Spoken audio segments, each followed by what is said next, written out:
What's up, everybody? It's cwilyt back here with another video. Today is the 500th video on my YouTube channel, and I have something very special for y'all. I've been wanting to do another storytime video for a long time. It's been over a year since I've done a storytime video, so today I'm like, why not do something different? Why not do a little bit of a funny story and something that I haven't shared with many people? Some people will probably remember the story if they were there. This is going to be a very interesting story, and yes, I have my camera set up in a different angle today, and I figured why not do something a little different also. Hope you are looking forward to this. Now let's go ahead and roll that intro.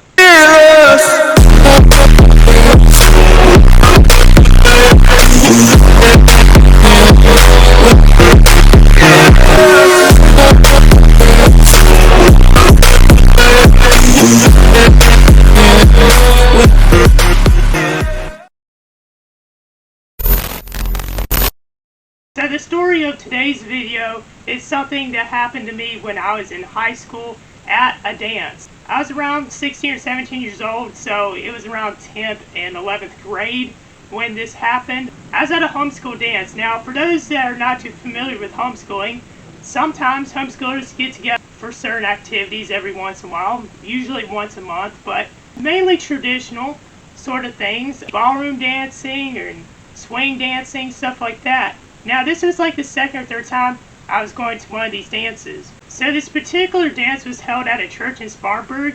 I do not remember the name of it, but I knew they had a big area where they had like a dining hall. If I do remember the church, what it looks like, you'll see it on the screen. So my parents went with us to this particular dance, and most of the people there, I knew them. I ran on a cross-country homeschool team my freshman and sophomore year of high school. Some of the people there I'd met from previous homeschool activities. There was one girl that I went to prom with in high school. She was there, and it was a fun night. Everything was going fine. There was some people there that felt like were too young. I don't think they had a grade or an age limit for this particular dance, because there was people in their 30s that were dancing, 20s, then there was high schoolers like myself, and there was also middle schoolers there. In this video, you'll probably see some pictures or videos from clips of other dances I've been to and prom. Now, the main story, I do not have any pictures or videos of this day, so I'll be using other pictures and videos from different dances that I've been to in the past. So, some of them may be a little bit out of context, but I'll be trying to do the best I can to explain this story. Basically, everyone was dressed up, so there was people wearing suits, tuxedos, dresses. Now, this one building in particular, it was so big that they had like an area where you could dance, but also they had a bunch of tables set up with food and drinks. Now, usually they don't have food and drinks at these dances, but they did that one night.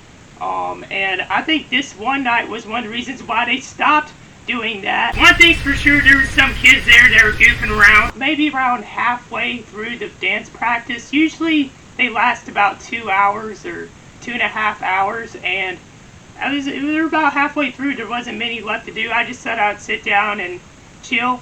There was maybe 2 people that I knew sitting at the table that I was at. Everyone else was sitting far away, which then again, I went and talked to the people that I knew, but this one table, it was closer to the dance floor, and I was like, why not just sit over here? But that turned out to be a bad idea. So for some reason, these kids decided to have a food fight,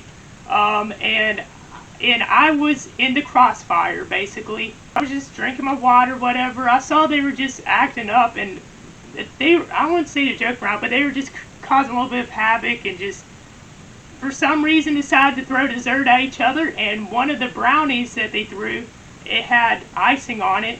It landed right all over my suit, and yeah, it basically splattered and left a huge stain. First instant reaction was just shock. I was just like, why are y'all doing this?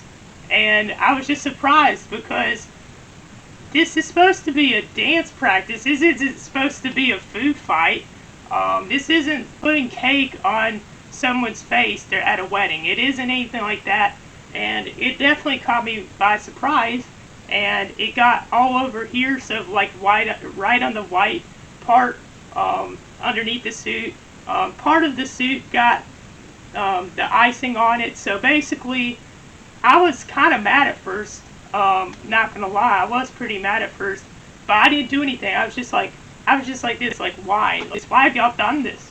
Then after that, basically, the one person, not even the kid who threw it, but a girl that was a part of the food fight, apologized for him instead of the kid apologizing to me. I'm just like, bruh. But anyways, I went and basically couldn't use the suit the rest of the night, so I had to wear the undershirt. And yeah, it was definitely quite strange. And I was about to reveal this story to one of my online friends, but I was like, why not just reveal this for a video? So that's the story. I've been to about 4 homeschool dances since that happened, and I remember the next year, my junior year, I went to prom. Yeah, definitely a very interesting story, and I hope y'all enjoyed it. Comment down below your thoughts. Have you ever been in a food fight? Have you ever been in the crossfire of a food fight?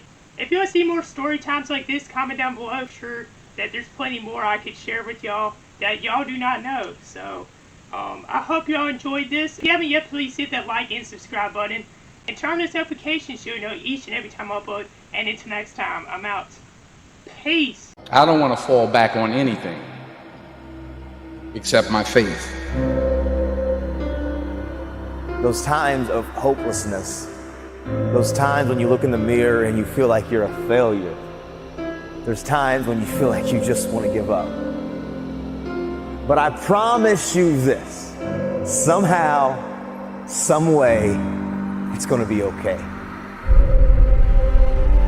When we live a faith-driven life, I expand my vision of doing things beyond my comfort zone. See, every time that something really happened to me in my life, I didn't know what was going to happen, and I just had to step out in faith. If I had to see everything before it happened, it never really happened. I win or I learn, but I never lose. And that allows me to get back up, contextualize it, and keep on trucking. Where you are is where you're supposed to be. And by moving forward, the strength of your faith will unleash the power of the Creator in your life. Don't give up. Don't throw in the towel. Don't quit. Stop thinking you're a failure. Stop looking in the mirror and seeing and thinking that you're not enough. You are enough. And I promise you, somehow, some way, everything is going to be okay. It's having trust and faith, knowing everything is awaiting you on the other side. While you're sitting around worrying about people believing in you, why don't you focus on believing in yourself? Find out the reasons that you do what you do. Find out the reasons that will make you walk by faith and not by sight. That will make you pursue your dream when everybody is against you or don't believe in you no more. If you have persistence in everything you do, you can achieve anything. Keep the faith that this too shall pass. Keep the faith that you are more than a conqueror. Keep the faith that is greater is he that is in you than he that's in the world. Keep the faith that you have the power to snatch victory from the jaws of defeat. Are you ready to live your life? Are you ready? Come on, are you ready? To live your dream, to live your life, to live your best life. Are you ready to live your best life?